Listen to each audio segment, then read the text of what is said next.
Now today, let's start with chapter number 2, microorganism, friends and foe. देखो ये हमारे friends भी होते हैं और ये हमारे लिए harmful भी होते हैं, right? So let's study about the chapter now. Look around yourself and name the living organism, right? So for that you see in your surrounding plants, animal, insects, trees, all living things. सारे देखो living things है.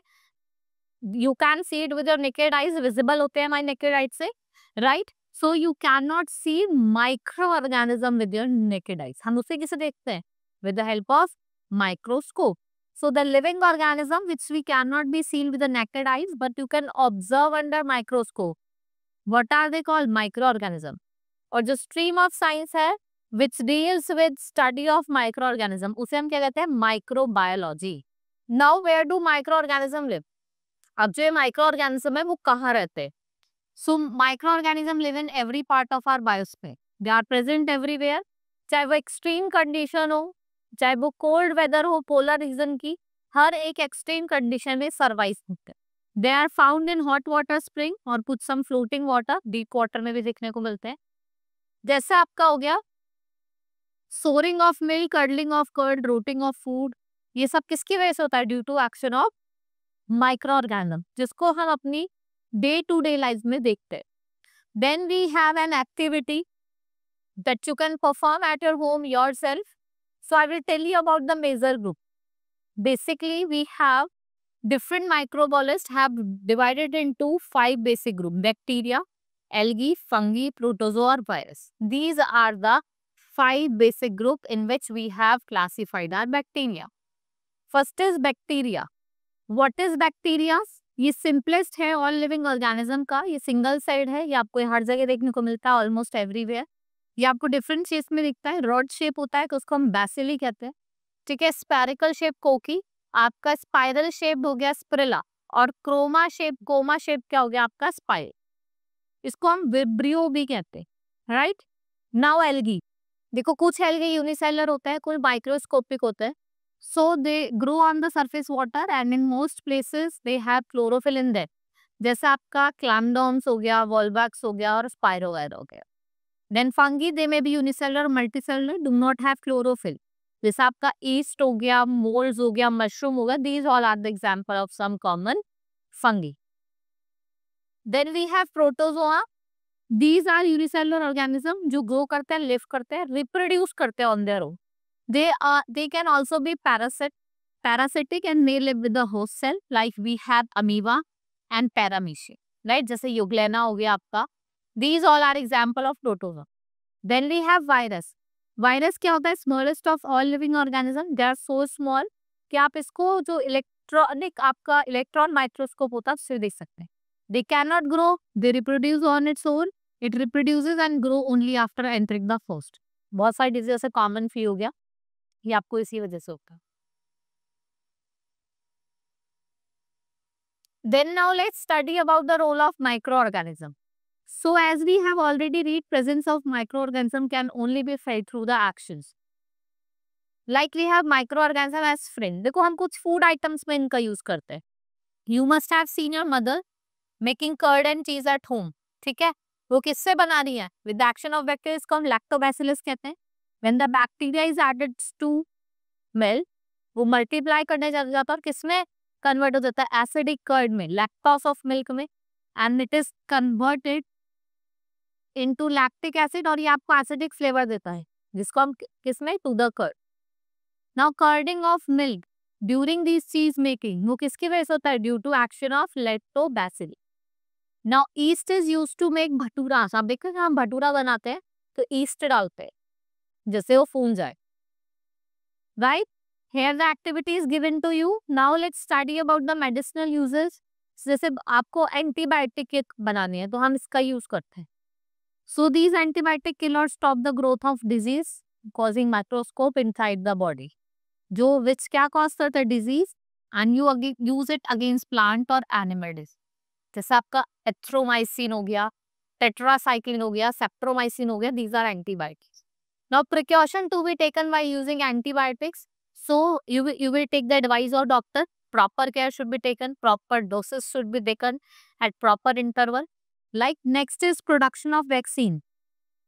हम vaccine बनाने के लिए भी इसका use करते हैं, ठीक है, जो इम्यूनिटी बूस्टर्स होते हैं, the ability of one's bodies to resist a disease, उसको हम इम्यूनिटी कहते हैं।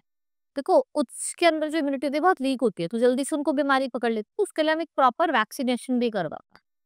A small dose of dead और वीकेंड डिजीज कॉजिंग माइक्रोस्कोप, जो इम्यून रिस्पॉन्स को ताकतवर बनाते हैं, ज्यादा बनाते हैं। When a vaccine is introduced in the body of a healthy person, वो एक एंटीजन की तरह एक्ट करता है। In the body of person, what it do? It's produce antibody bodies against these introduced microbes, और ये जो एंटीबॉडीज होती है हमारी बॉडी के अंदर होती है, और आप देखते हैं अगर कोई फ्यूचर इन्फेक्शन है उससे आप बच सकते हैं। So if we talk about in our childhood, जैसे आपने देखा होगा जो छोटे बच्चे होते हैं उनको वैक्सीनेशन दिया जाता है प्रॉपर टाइम पे, right. Other medicine like vitamin capsule और इंसुलिन जो डायबिटिक पेशेंट होते हैं उनको एक्सट्रैक्ट करी जाती है। Improving the soil quality, as we have read in the earlier chapter, some of the bacteria, जैसे आपका राइजोबियम हो गया, ये किसमें हेल्प करता है? एटमॉस्फेरिक नाइट्रोजन को फिक्स करना, right. Now cleaning the environment, have you thought what happened to the dead organism matter? देखो हम वीडिसाइड्स, या आप देखते हैं कि जो डेड ऑर्गेनिज्म होते हैं, तो वहाँ कोई माइक्रो ऑर्गेनिज्म एग्जिस्ट नहीं कर रहा है। इन दिस वे जो माइक्रो ऑर्गेनिज्म होते हैं वो किसमें हेल्प करते हैं? Cleaning up in the environment. In earlier chapter, we have read how composite is prepared. The dead leaves, twigs of rotten fruits, vegetables decompose. इनका dual benefit होता है. So it improves soil qualities के साथ साथ जो organic waste होता है उसको clean करते हैं. Sewage and wastage present in the water are decomposed by the action of microbes. और ये क्या prevent करते हैं? Environmental pollution. Let's study about some other uses of microbes. Like bacteria are useful in leather and jute industry. Tanning, जैसे animal skin into leather, इससे हम bacteria के through करते हैं। नेक्स्ट इज बैक्टीरिया जो होता है वो बायोगैस जनरेट करने में हमारी हेल्प करता है, ठीक है। वहाँ आप animal waste, garbage, agriculture waste और बायोगैस से प्रोड्यूस करते हो। Some bacteria live in digestive system of humans, जैसे आपका काउज हो गया, गोट्स हो गया। The bacteria helps the humans to digest cellulose present in the grass and plant. Now microorganism as foes, देखो अगर आप ह्यूमन की बात करें, so the microorganism that cause disease are called pathogen. These pathogen enter our body through various sources. The food waste, जो भी आप खाना खा रहे हैं, वाटर जो भी आप पी रहे हैं, या एयर आप ब्रीथ कर रहे हो, सबके अंदर क्या है? कोई ना कोई पैथोजन है और आप बीमार हो जाते हैं। क्या होता है? आपको इलनेस हो जाती है। जैसे disease spread from infected person, या आपने उनका जूठा खा लिया, पानी पी लिया, या फिजिकल कॉन्टेक्ट में आ गया तो आपको ट्यूबरक्लोसिस, फ्लू, HIV एड्स, ये क्या है? कम्युनिकेबल डिजीज जो एक पर्सन से दूसरे पर्सन को फैलती है, राइट। जैसे आपका बैक्टीरिया हो गया तो उससे typhoid, cholera, tuberculosis, anthrax, tetanus, then fungi, ringworm हो जाते हैं ना, skin disease, virus, common cold, influenza, ये क्या है? कुछ आपके वायरसेस। प्रोटोजोआ में आपको मलेरिया, काला अजर, डेरेस्ट हो जाती है, स्लीपिंग सिकनेस जैसी प्रॉब्लम हो जाती है। Now first is through air we breathe, जब आप एयर ब्रीथ कर रहे हो आपको फ्लू हो जाएगा, कफ हो जाएगा, and that is why always it is advisable to keep handkerchief for your mouth when you sneeze or cough. Next is through water and food. Drinking water should be free from harmful microorganisms. ठीक है, ये आपके disease जैसे cholera हो गया, typhoid हो गया। The food that we eat में प्रमोट ग्रोथ ऑफ माइक्रोऑर्गेनिज्म, जिसको आप एक अनफेवरेबल कंडीशन में रख सकते, राइट। डिजीज कैसी होती है? डेंगू, हेपेटाइटिस, फ्लू, भाई कोई इंसेक्ट हो गया, कोई डेंगू हो जाता है, राइट। डेंगू हो गया आपको, जैसे आपको कॉलेरा हो गया, टाइफाइड हो गया, ये सब किसकी वजह से होता है? डिजीज की। Now some insects transfer disease causing organism from person, the female anopheles mosquito से मलेरिया, प्लाज्मोडियम, ठीक है। मोड ऑफ ट्रांसमिशन देखो आपको दिए हुए हैं, through the air we breathe, आपको कॉमन कोल्ड, इन्फ्लुएंजा हो सकता है। फूड एंड वाटर से आपको कॉलेरा, डेविस्ट्री, ये वाटर बॉर्न डिजीज है। डायरेक्ट कॉन्टेक्ट पे आके common cold, chicken pox, measles. Through insect, dengue, malaria, typhoid, डेनिस्ट। So let's study about some preventive measure against microbial diseases, right? So the cooked food should not be kept uncovered. We should try to maintain hygienic condition inside also and outside also. Drinking water should be free from contamination and we should not eat food from the roadside vendors. क्योंकि आपने देखा होगा dirt, dust जो होती है वो वहां फैलती रहती है और आपके फूड को बेकार है। We should eat fresh food. Stale food should increase growth of microorganisms. Fruits and vegetables should be washed properly. Patient should avoid contact with other person. आप हैंकर चीज का यूज कर सकते हो while sneezing, coughing. Water should not be allowed to stand in now. Proper sanitation should be maintained जिससे आप breeding avoid कर सकते हो. Children should be given proper vaccination. Doors of our house should have wire nets जिससे आप entry of mosquitoes and flies. Insect replicants like HIT Odomos should be used. Water coolers, water tanks should be regularly cleaned. आपको regularly clean करना. जैसे मानो है वो नौचंदी है, उसने कुछ स्ट्रीट फूड खा लिया, उसको फूड पॉइजनिंग हो गई. ठीक है, ये किससे हो रहा है कि आप क्या करो गलत चीज खा रहे हो. Now in animals, so several micro organism they cause not only in human but also in animal. जैसे बैक्टीरिया है, कैटल में हो जाता है, एंथ्रेक्स और ट्यूबरक्लोसिस. वायरस पोल्ट्री बर्ड्स में ट्यूबरक्लोसिस, कॉलेरा, आपको डायरिया हो सकता है. प्रोटोजोआ कैटल में होता है, फुट और mouth disease, cowpox. Fungi poultry birds जो अभी चल भी रहा था. अब हम प्लांट्स की बात करते हैं.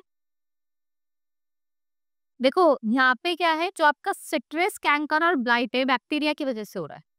ठीक है, स्मट और आपका टिक्का, रेड रोट, रस्ट, ये फंगी की वजह से हो रहा है.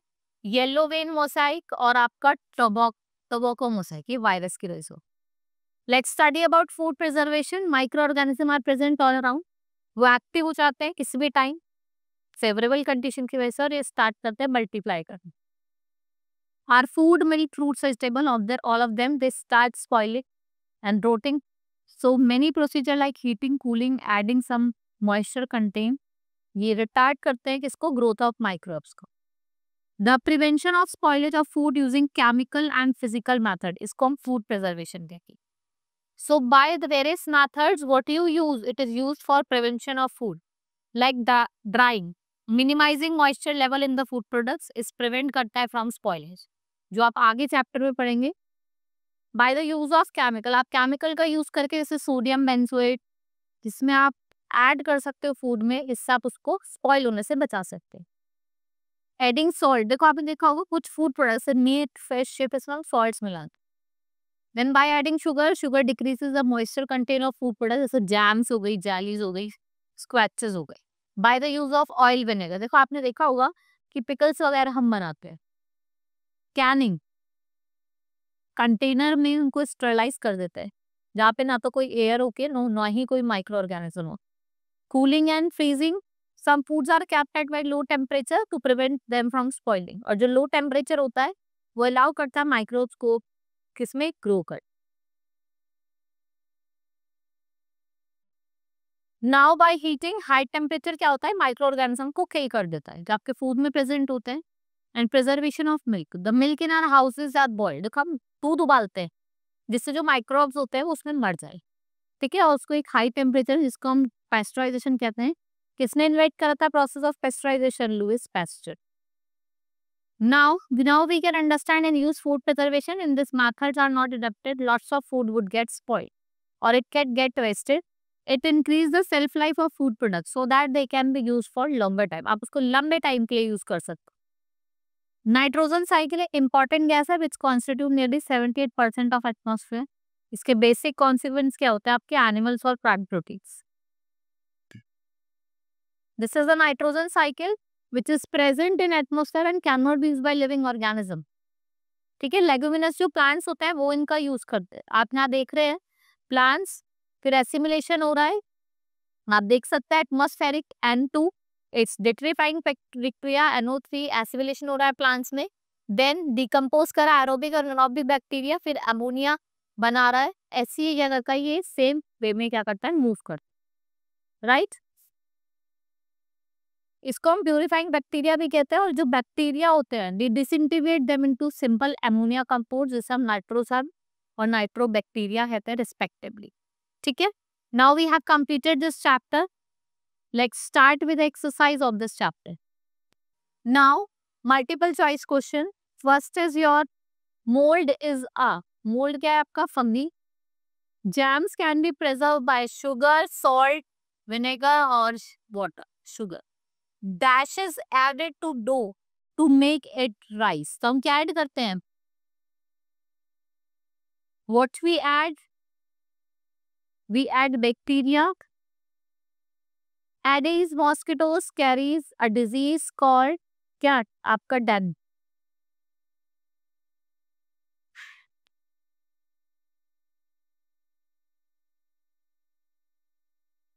Now fill in the blanks. The dash bacteria disintegrate ammonia compound.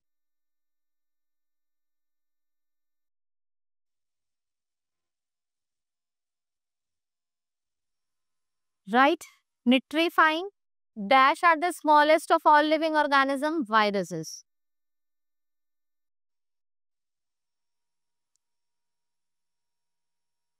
Next is, dash is a useful bacteria, lactobacillus.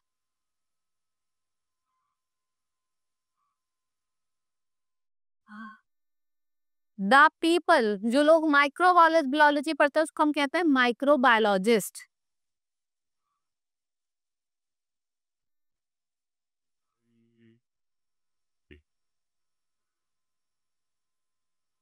Now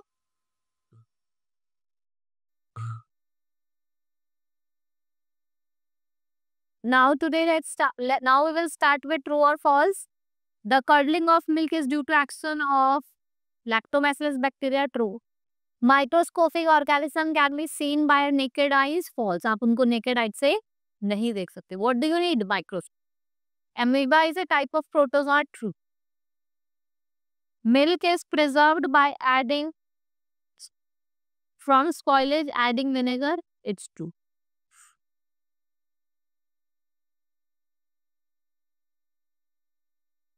Now match the following: amoeba, protozoa, vaccine, polio, tuberculosis, communicable disease, ribosium, nitrogen fixation bacteria, fermentation, that is alcohol.